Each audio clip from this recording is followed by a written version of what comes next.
2025년 2월 4일 연중 제4주간 화요일 제1독서 히브리서의 말씀입니다. 형제 여러분, 이렇게 많은 증인들이 우리를 구름처럼 에워싸고 있으니 우리도 온갖 짐과 그토록 쉽게 달라붙는 죄를 벗어버리고 우리가 달려야 할 길을 꾸준히 달려갑시다. 그러면서 우리 믿음의 영도자이시며 완성자이신 예수님을 바라봅시다. 그분께서는 당신 앞에 놓인 기쁨을 내다보시면서 부끄러움도 아랑곳하지 않으시고 십자가를 견디어내시어 하느님의 어좌 오른쪽에 앉으셨습니다. 죄인들의 그러한 적대 행위를 견디어내신 분을 생각해 보십시오. 그러면 낙심하여 지쳐버리는 일이 없을 것입니다. 여러분은 죄에 맞서 싸우면서 아직 피를 흘리며 죽는 데까지 이르지는 않았습니다. 주님의 말씀입니다.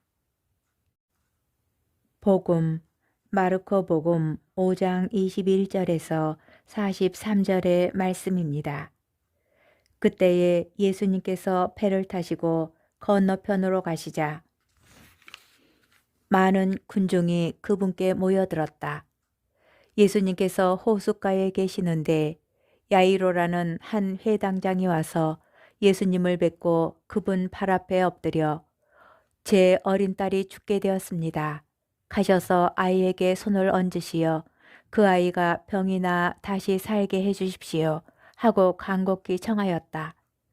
그리하여 예수님께서는 그와 함께 나서시었다. 많은 군중이 그분을 따르며 밀쳐댔다. 그 가운데에 12해 동안이나 하여라는 여자가 있었다.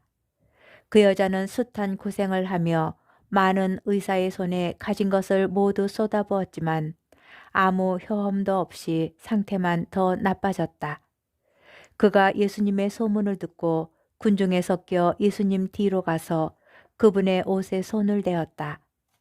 내가 저분의 옷에 손을 대기만 하여도 구원을 받겠지 하고 생각하였던 것이다. 과연 곧 출혈이 멈추고 병이 나은 것을 몸으로 느낄 수 있었다. 예수님께서는 곧 당신에게서 힘이 나간 것을 아시고 군중에게 돌아서시어 누가 내 옷에 손을 대었느냐 하고 물으셨다. 그러자 제자들이 예수님께 반문하였다. 보시다시피 군중이 스승님을 밀쳐대는데 누가 나에게 손을 대었느냐 하고 물으십니까? 그러나 예수님께서는 누가 그렇게 하였는지 보시려고 사방을 살피셨다. 그 부인은 자기에게 일어난 일을 알았기 때문에 두려워 떨며 나와서 예수님 앞에 엎드려 사실대로 다 아뢰었다. 그러자 예수님께서 그 여자에게 이르셨다. 딸아, 내 믿음이 너를 구원하였다. 평안히 가거라. 그리고 병에서 벗어나 건강해져라. 예수님께서 아직 말씀하고 계실 때에 회당장의 집에서 사람들이 와서는 따님이 죽었습니다. 그러니 이제 스승님을 수고롭게 할 필요가 어디 있겠습니까? 하고 말하였다.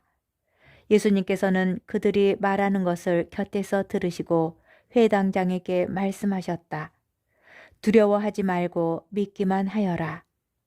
그리고 베드로와 야고보와 야고보의 동생 요한 외에는 아무도 당신을 따라오지 못하게 하셨다. 그들이 회당장의 집에 이르렀다. 예수님께서는 소란한 광경과 사람들이 큰 소리로 울며 탄식하는 것을 보시고 안으로 들어가셔서 그들에게 어찌하여 소란을 피우며 울고 있느냐? 저 아이는 죽은 것이 아니라 자고 있다 하고 말씀하셨다. 그들은 예수님을 비웃었다. 예수님께서는 그들을 다 내쫓으신 다음 아이 아버지와 어머니와 당신의 일행만 데리고 아이가 있는 곳으로 들어가셨다. 그리고 아이의 손을 잡으시고 말씀하셨다. 탈리타 쿰. 이는 번역하면 소녀야 내가 너에게 말한다. 일어나라 는 뜻이다. 그러자 소녀가 곧바로 일어서서 걸어다녔다. 소녀의 나이는 12살이었다.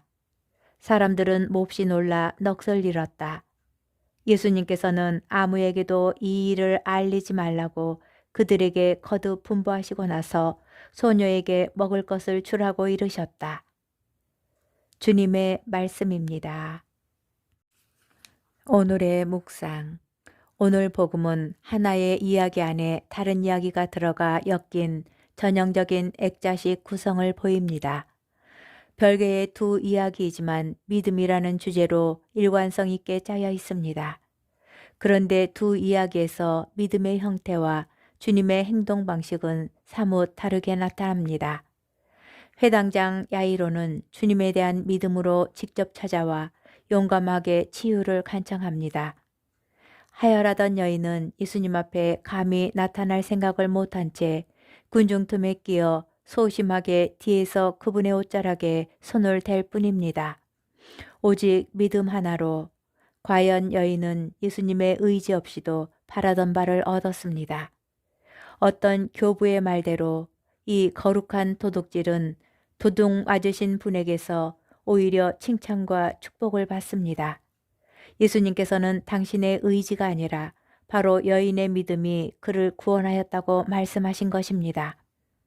그리고 하느님이신 분께 얼핏 불필요해 보일 수도 있는 누가 내 옷에 손을 대었느냐 라는 질문은 어쩌면 그 믿음을 사람들 앞에 드러내시려고 하신 것일지도 모릅니다. 한편 야이로에게는 결국 딸이 죽고 말았다는 절망적 현실에서 믿음이 더욱 굳건해지도록 요구됩니다. 믿기만 하여라 라고 그에게 말씀하신 주님께서는 소녀에게 직접 단호하게 명령하십니다. 탈리타 쿰, 여인의 치유와는 반대 양상입니다. 우리의 믿음은 12해 동안 계속된 고통 속에서 더욱 간절해진 여인의 믿음과 어린 딸의 죽음 앞에서 도약하는 아버지 야이로의 믿음 사이 어디쯤 자리할까요?